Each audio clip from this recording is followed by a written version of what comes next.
이번 시간은 대한민국의 부동산 흐름을 짚어보는 마켓 트렌드 시간입니다. 오늘도 문민지 아나운서와 함께합니다. 어서 오세요. 네, 안녕하세요. 네, 요즘 자산 시장을 가장 강력하게 움직이는 단어, 바로 금리 인하 기대감이죠. 주식도 부동산도 그리고 환율까지도 영향을 받아가고 있는 모습인데요.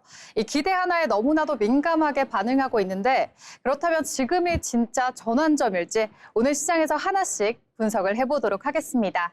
네, 금리는 늘 중요한 키워드였지만 요즘에 그 중요성이 더더욱 커지는 추세인 것 같은데요. 네, 금리는 단순한 돈의 숫자가 아닌 돈의 가격입니다. 그래서 금리가 높을수록 이제 투자 비용이 높아지고요. 기업과 개인이 모두 지출을 줄이게 됩니다. 반대로 금리가 내려가면요. 위험 자산으로 지금 가동되면서 자금 이동이 쉬워집니다. 그래서 시장은 금리의 현재 수준보다 방향 변화에 더욱더 민감하게 반응합니다.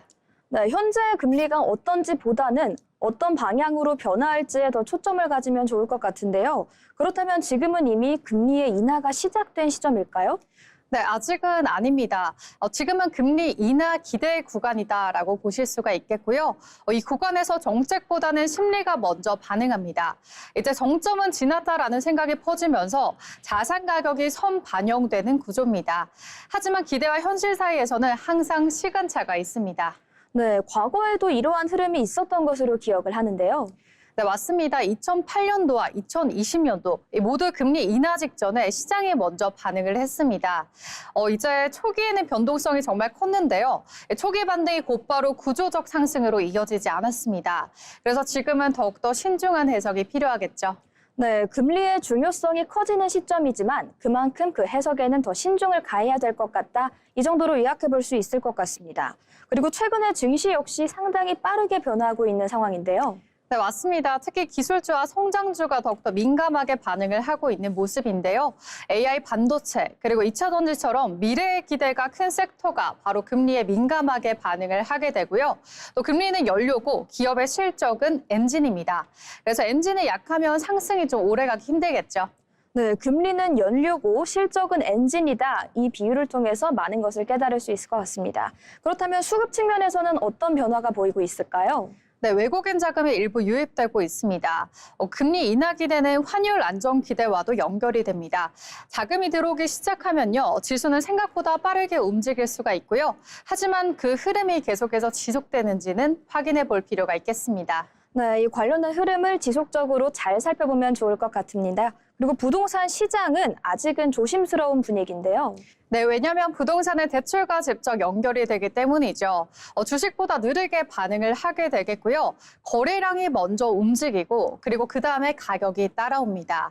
현재는 일부 지역에서 거래량이 회복되고 있지만 가격이 구조적으로 상승했다라고 보기엔 아직 어렵겠습니다. 네, 금리에 이어서 이 수급 관련된 거래량의 중요성 같이 살펴보면 좋을 텐데요. 거래량이 중요한 이유는 무엇일까요?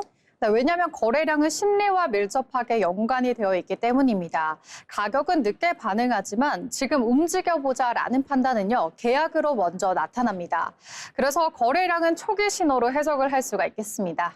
네, 아무래도 이 거래량이 전세 시장에도 당연히 영향을 줄 것 같습니다. 네, 맞습니다. 전세 시장에서 가격이 오르게 되면요, 매수 전환에 수요가 생기게 됩니다.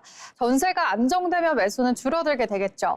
그래서 금리와 전세는 부동산 시장의 두 축이다라고 볼 수가 있겠습니다. 그렇다면 이 시장의 진짜 회복 신호는 언제로 보시나요? 자, 그것은 바로 거래량 증가와 이 가격이 증가하는 이 동시에 이어질 때가 되겠습니다. 단기 반등이 아닌 몇 달간 이어지는 흐름이 나타나야 구조적인 회복이다라고 볼 수가 있겠습니다. 그렇다면 이제 지금 시장의 채우는 어느 정도라고 생각하시나요? 지금 시장에서 공포는 상당히 줄었다라고 보고 있는데요. 하지만 확실하다라고 말씀드릴 수는 없겠습니다. 저는 지금을 탐색 구간이다라고 보고 있는데 이 시장은 방향을 가늠하는 단계에 있다라고 보시면 되겠습니다. 네, 그렇다면 개인 투자자가 평소에 가장 많이 하는 실수엔 어떤 것들이 있을까요? 네, 뉴스 한 줄에 과도하게 반응을 하기도 합니다. 금리 인하 기대감, 이 단어 하나만 듣고요. 오직 자산이 오를 것이다 라고 단정하기는 조금 어려울 것 같습니다.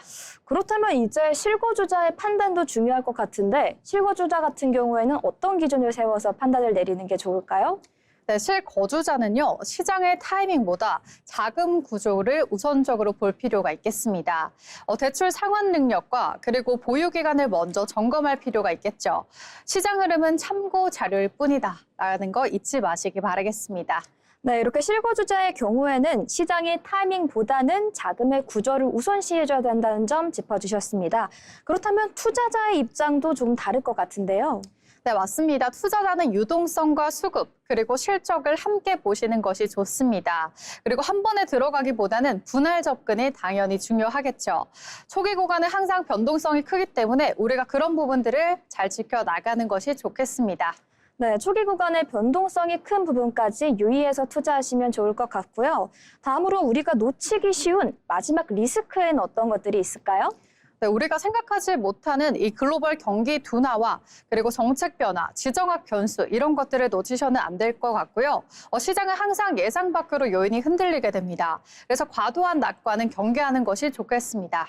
네, 오늘 이렇게 다양한 변수들을 중심으로 우리의 시장을 진단해보는 시간 가지고 있는데요. 결론적으로 지금은 어디쯤 와 있을까요? 저는 지금은 전환의 초입 구간에 와 있다라고 보고 있습니다. 아무래도 방향이 바뀌려는 신호는 있지만요. 속도는 아직 조심스럽습니다. 그럼 최근에 시장이 가장 민감하게 반응하는 지표를 꼽아보자면 어떤 것들이 있을까요?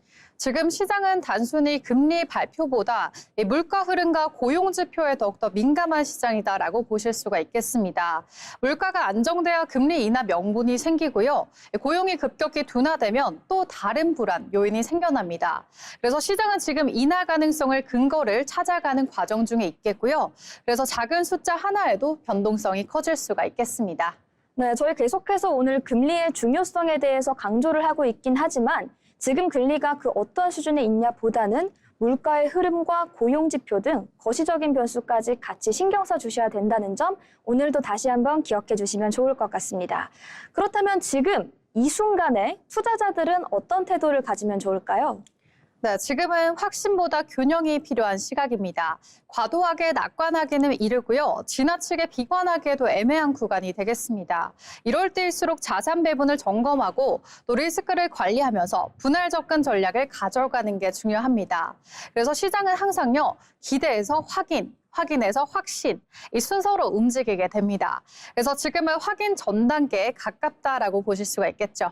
네, 우리 마켓 트렌드 시청자분들께서도 아직은 확인 전 단계에 와 있다는 점 명심하시면서 포트폴리오 구성하시면 좋을 것 같습니다. 그렇다면 오늘 많은 내용을 해보았는데요. 오늘 내용을 한 문장으로 정리해보자면 어떻게 될까요? 네, 금리 인하는요, 상승의 출발선일 수는 있겠으나 결승선을 의미하지는 않습니다. 그래서 지금의 기대가 먼저 움직이는 구간이다라고 보실 수가 있겠고요. 확신은 아직 도착하지 않았습니다. 네, 확신은 아직 도착하지 않았다. 오늘의 결론이라고 볼 수 있을 것 같습니다. 그런데 오늘 나눠봤던 이야기가 많은 만큼 조금 더 추가해서 정리해 주실 수 있을 것 같은데요. 네, 금리 인하 기대감에 대해서 말씀을 드려보면요. 분명 시장의 분위기를 바꾸는 신호다라고 보실 수가 있겠습니다. 지금 기대가 현실화되기까지는 아직 시간과 데이터가 필요하다라고 보실 수가 있겠고요. 지금 이 방향이 바뀌는 초입 구간이긴 하지만 그 방향이 속도로 이어질지는 앞으로 지표나 정책이 결정한다라는 겁니다. 그래서 지금은 얼마나 오를까를 고민하기보다는 우리가 어떤 흐름 속에 있는가를 점검해 볼 필요가 있겠습니다. 네, 오늘 마켓 트렌드에서 계속해서 강조드리는 내용은 바로 어떤 흐름 속에 있느냐를 파악하는 눈인 것 같습니다. 최근 시장은 하루에도 몇 번씩이나 그 분위기가 바뀌고 있는데요. 금리와 물가, 그리고 환율과 정책 변수까지 복합적인 신호들이 동시에 등장하고 있는 상황입니다. 네, 맞습니다. 지금은 단기 뉴스에 흔들리기보다는요. 큰 흐름 속에서 위치를 확인하는 태도가 중요합니다. 거래량과 금리 기대는 시장의 심리를 변화시켜주는 너무나도 중요한 지표이긴 하지만요. 결정을 대신해주는 정답은 아닙니다. 그래서 변동성이 커지는 시기일수록 속도보다 구조를 그리고 흥분보다 원칙과 결과를 지키는 것이 중요하겠습니다. 네, 오늘은 이렇게 문민지 아나운서와 함께 금리 인하에 대한 기대감 그리고 자산 시장의 흐름을 함께 짚어봤습니다.